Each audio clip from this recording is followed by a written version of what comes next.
Hey everyone, and welcome back for another deep dive. Today, we're going to be looking at glaucoma and IOP. Intraocular pressure. That's right, intraocular pressure. We've got this really fascinating academic article here, and we want to help you understand how IOP is connected to glaucoma, why it's so important, and how it's even measured. It's a hot topic. It is, yeah. You know what's interesting? Even things that we do every day can change your eye pressure.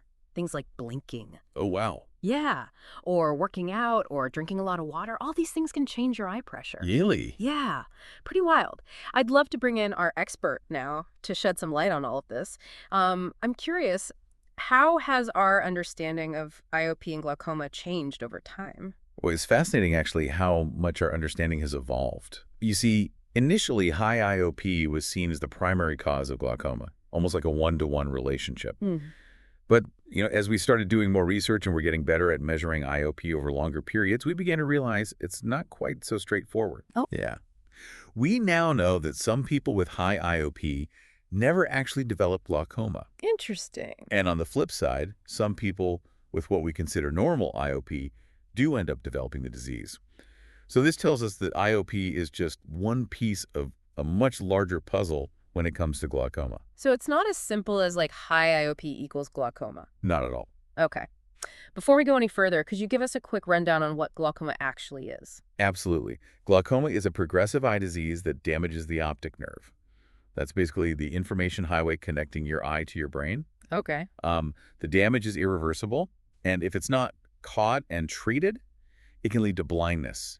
In fact, it's a leading cause of irreversible blindness worldwide, affecting millions of people. Oh, wow. That's definitely something to take seriously then. I was thinking it was just about like needing new glasses. It can be much more serious than that. Okay, so how does IOP fit into all of this? How does it cause this damage? Well, think of your eye like a balloon.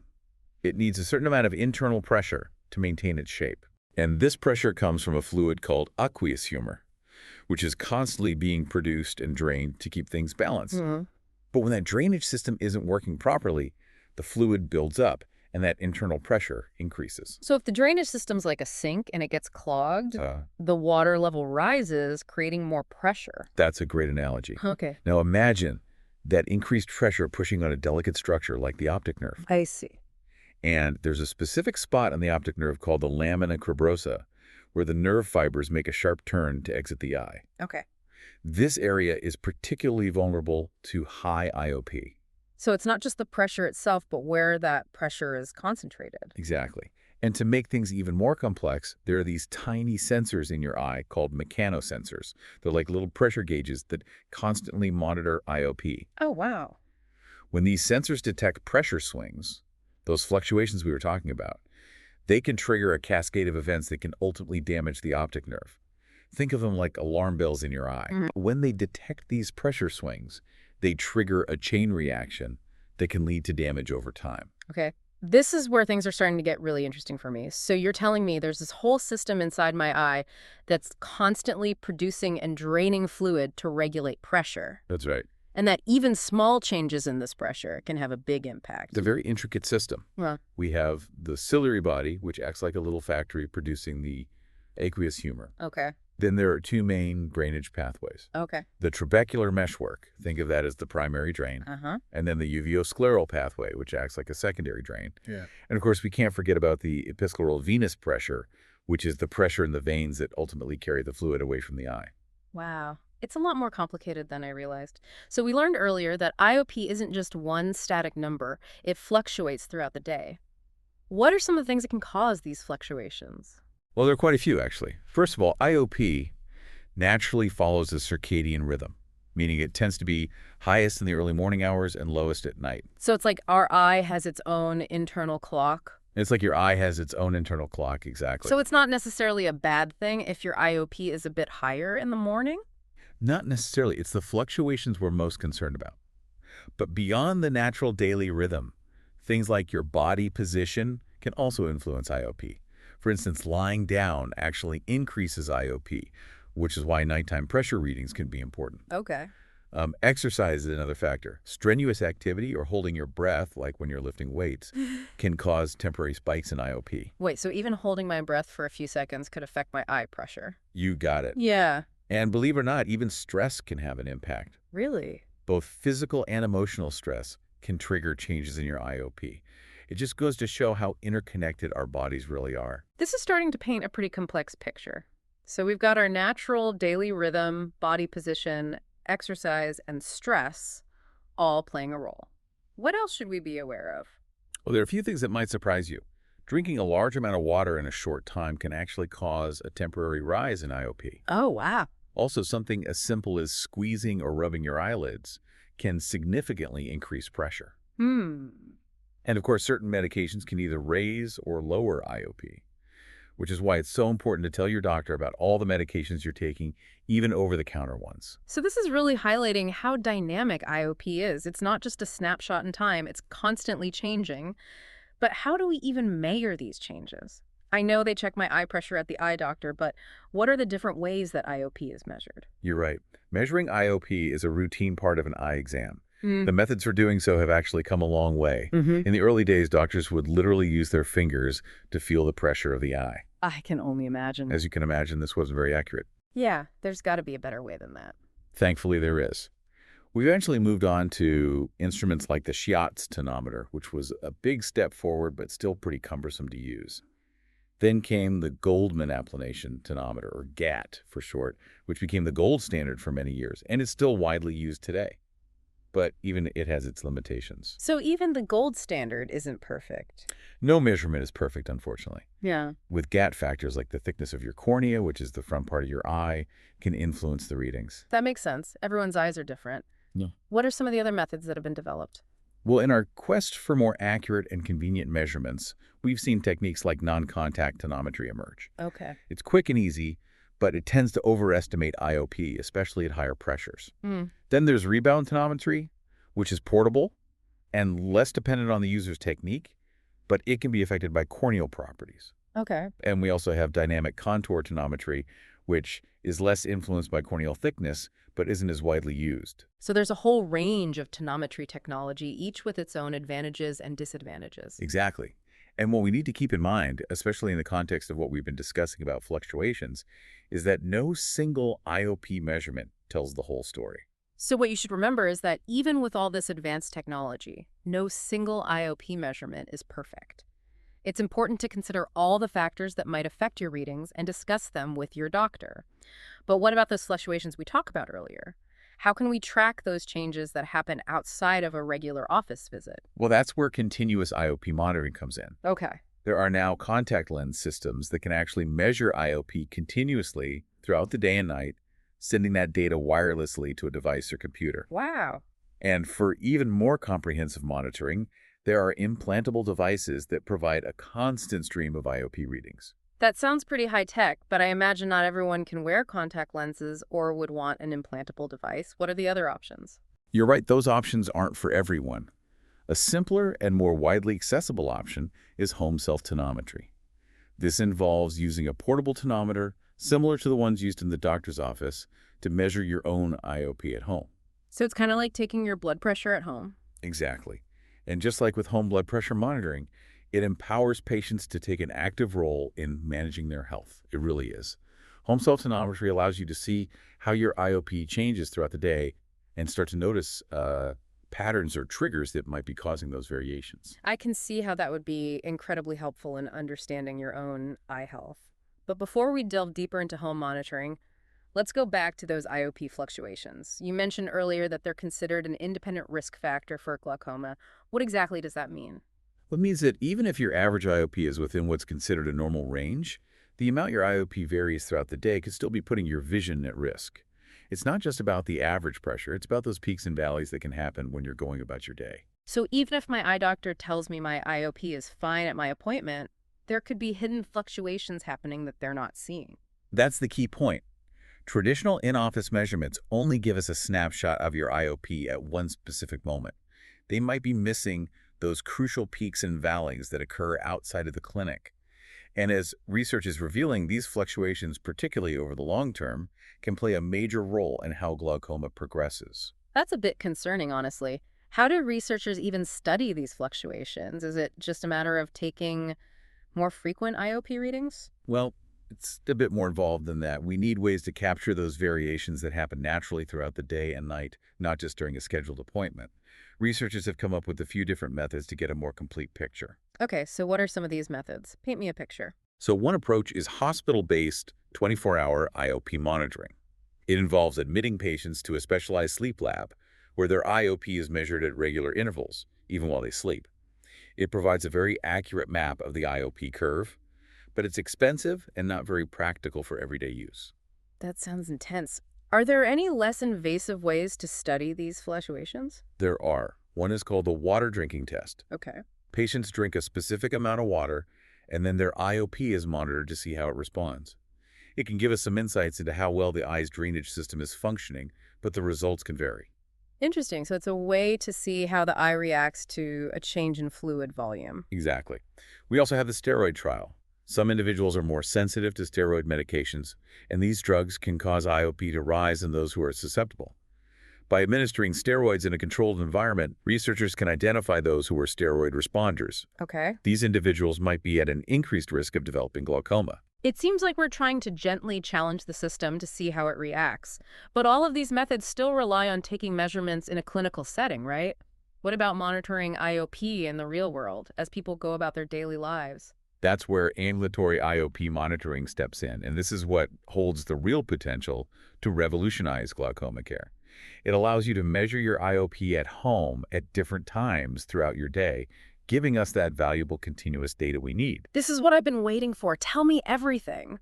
How does ambulatory IOP monitoring actually work? Are we talking about some kind of futuristic technology here? Well, there are different technologies available. The most common and easiest to use is home self-tonometry. This involves you using a portable tonometer, similar to the ones used in the doctor's office, to measure your own IOP at home. So it's literally like taking your blood pressure at home, but for your eyes. That's a great way to put it. And just like with home blood pressure monitoring, it gives you the power to be more involved in managing your health. You see how your IOP fluctuates throughout the day and can begin to understand patterns or triggers that might cause those variations. That level of insight would be incredibly valuable for anyone concerned about their eye health. What about those more advanced options you mentioned earlier? We also have some incredible advancements like contact lens systems that can continuously monitor IOP and transmit the data wirelessly to a device. Okay. These systems provide a lot of detailed information, but they can be expensive, and not everyone can wear contact lenses comfortably. While those advancements sound amazing, it sounds like home self-tonometry is a more accessible option for most people right now. But I imagine there are some challenges in getting people to consistently measure their IOP at home, right? Of course there are. Whenever we ask people to take a more active role in their healthcare, there are logistical and educational hurdles. Right. It's crucial to ensure that you understand why home monitoring is important, how to use the tonometer correctly, and how to interpret the readings. Clear instructions and guidance are key. So there's a learning curve involved, but it sounds like the benefits could be worth it. Absolutely.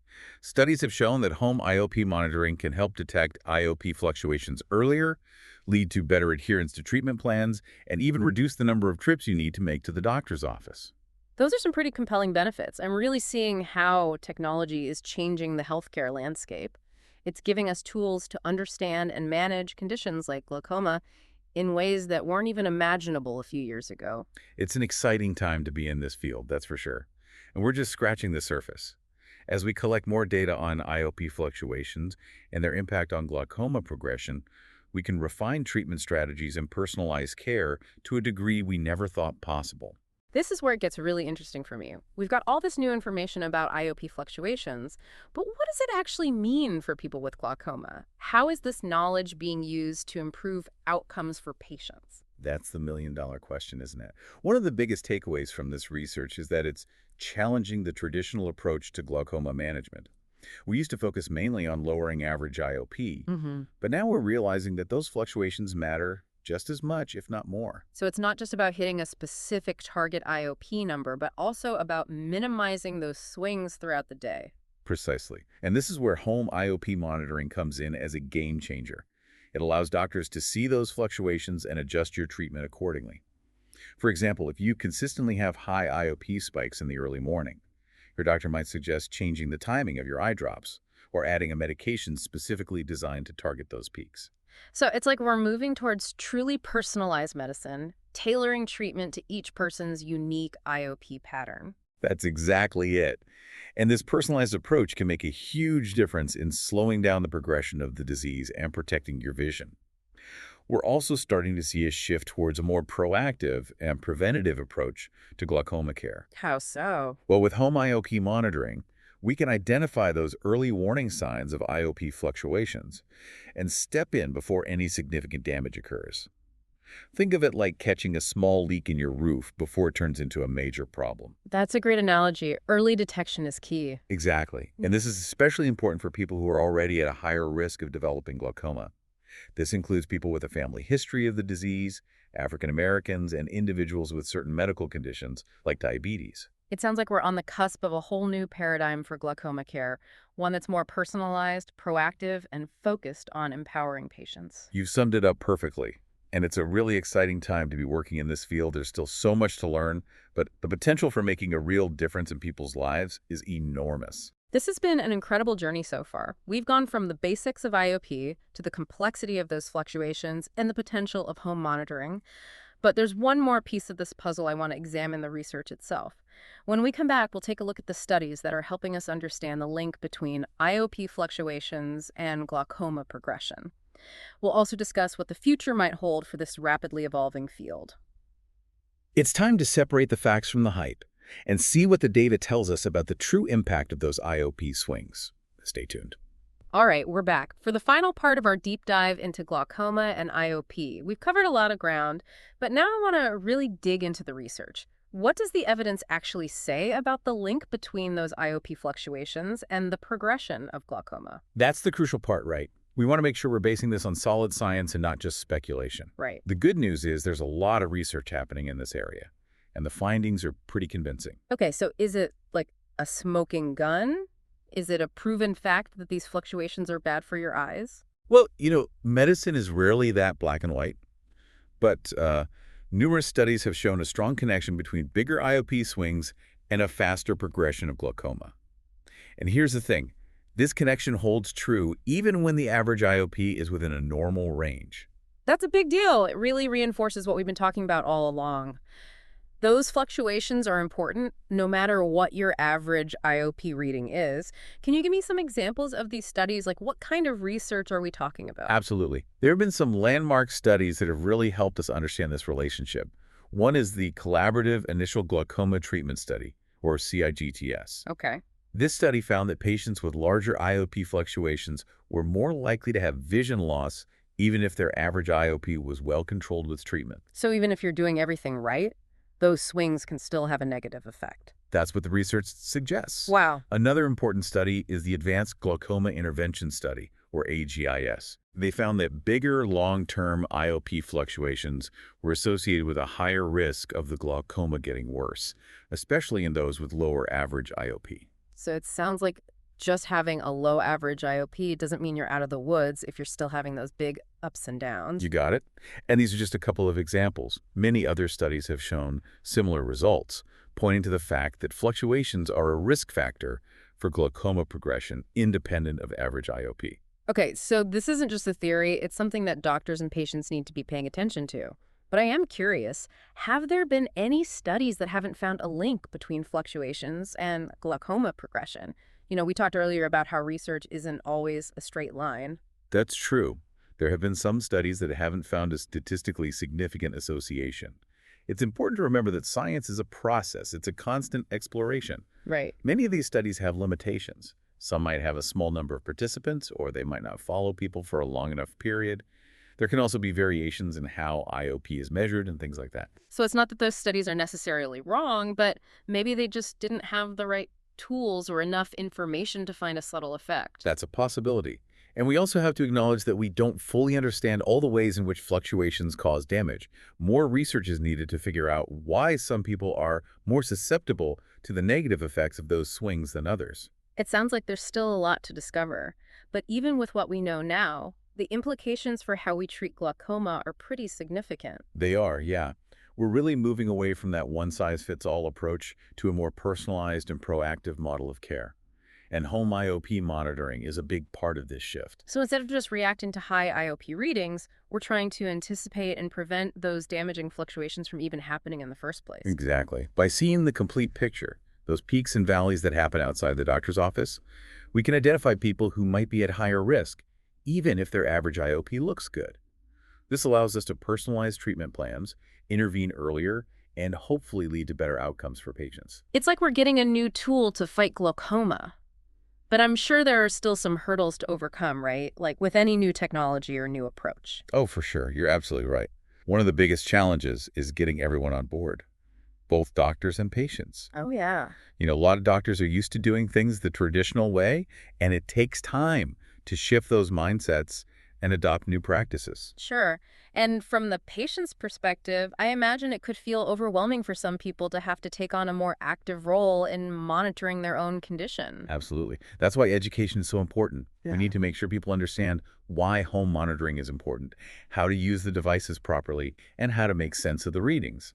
It's also crucial to address any worries or concerns they might have about managing their own care. Yeah, it sounds like a team effort is needed. Doctors and patients working together to make this new approach work. You hit the nail on the head.